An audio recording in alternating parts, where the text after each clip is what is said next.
पोटनिवडणुकीला साहेब 3700 मतांनी मला पराभवाला त्या ठिकाणी सामोरं जावं लागलं.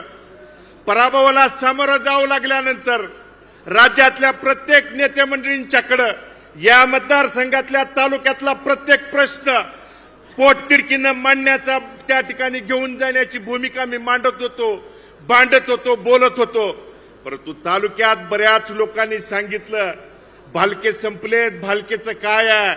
पण 2024ला देखील साहेब निवडणूक लढवत असताना या भालकेचं काय आहे म्हणून त्या ठिकाणी सांगितलं. पण त्या प्रतिकूल परिस्थितीत साहेब डोक्यावरती कुणाचा देखील हात नसताना ती निवडणूक लढवली.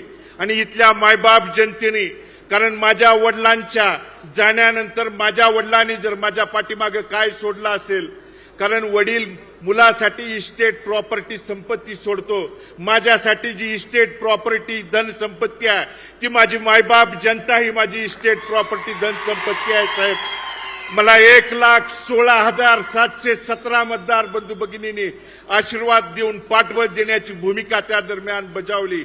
8,400 मतांनी त्या ठिकाणी पराभव स्वीकारावा लागला. पण पराभवानं खचून न जाता लढणं त्या ठिकाणी काळाची गरज आहे. लढणं, कारण साहेब मी आपली भाषणं नेहमी त्या ठिकाणी ऐकत आलेलो आहे. रणांगणातनं त्या ठिकाणी पळ कधीच काढायचा नसतो, रणांगणातनं पळायचं नाही तर प्रत्येक रणांगणातनं पळवायचं काम त्या ठिकाणी करायची भूमिका, पार पाडायची असते भूमिका. आणि म्हणून साहेब 4 महिन्यापूर्वी नगरपालिकेच्या निवडणुकीच्या निमित्तानं, कारण आपल्याला साहेब भेटायला येत असताना ज्या अनाथांच्या नाथ म्हणून ज्या महाराष्ट्रात आपण त्या ठिकाणी साहेब प्रसिद्ध आहे, गोरगरिबांना मदतीचा हात देणं, कार्यकर्त्यांना ताकद देणं, बळ देणं. कारण या पंढरपूरकरांनी नाही तर संपूर्ण महाराष्ट्राने साहेब बघितलं. आज आपण मुख्यमंत्री असताना साहेब पंढरपूरकरच नाही तर संपूर्ण महाराष्ट्र बघत होता.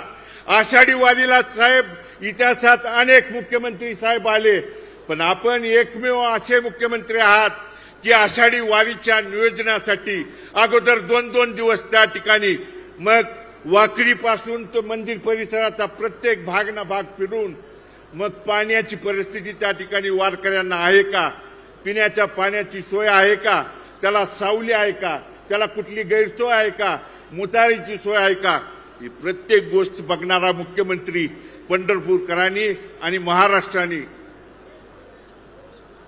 उभ्या महाराष्ट्राने साहेब पहिल्यांदा पंढरपूरच्या इतिहासामध्ये त्या ठिकाणी बघितला. आणि ती भूमिका पंढरपूरकरांनी त्या ठिकाणी अनुभवली आहे, बघितली आहे.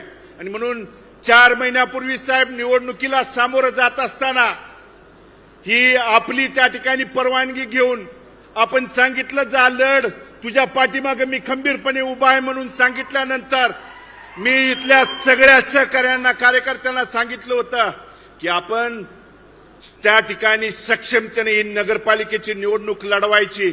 आणि साहेब निवडणूक लढवत असताना आज जिल्ह्यात अशी परिस्थिती आहे साहेब, आमच्या विरोधात लढत असताना आमदार असतील, राज्याचा त्या ठिकाणी या जिल्ह्याचा पालकमंत्री गणपती मंडळाला आरतीला फिराव तसं साहेब गल्ली गल्ली बोळाबोळाने त्या ठिकाणी फिरत होता.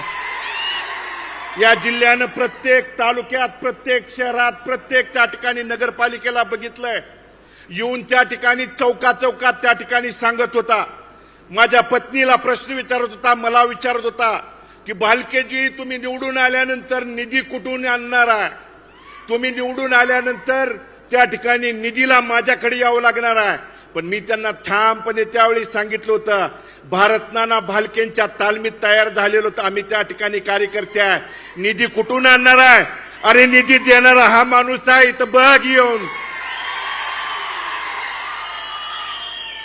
आणि म्हणून निधी कुठून देणार आहे हा जो त्या ठिकाणी आविर्भाव आहे, गर्वाचा जो त्या ठिकाणी उन्माद आहे बंधूनो, पांडुरंगाच्या नगरीत ज्या ठिकाणी साधू संतांनी आपल्याला शिकवण दिली आहे त्या ठिकाणी अतिगर्वाचं जे त्या ठिकाणी जो चढलेला आहे ना, आज जिल्ह्यात प्रत्येक भागात गेल्यानंतर अशा पद्धतीची वर्तणूक, वागणूक त्या ठिकाणी आपल्या जिल्ह्यात राजकारणात, समाजकारणात दिली जाते. अरे शिंदे साहेबांनी मुख्यमंत्री असताना, उपमुख्यमंत्री असताना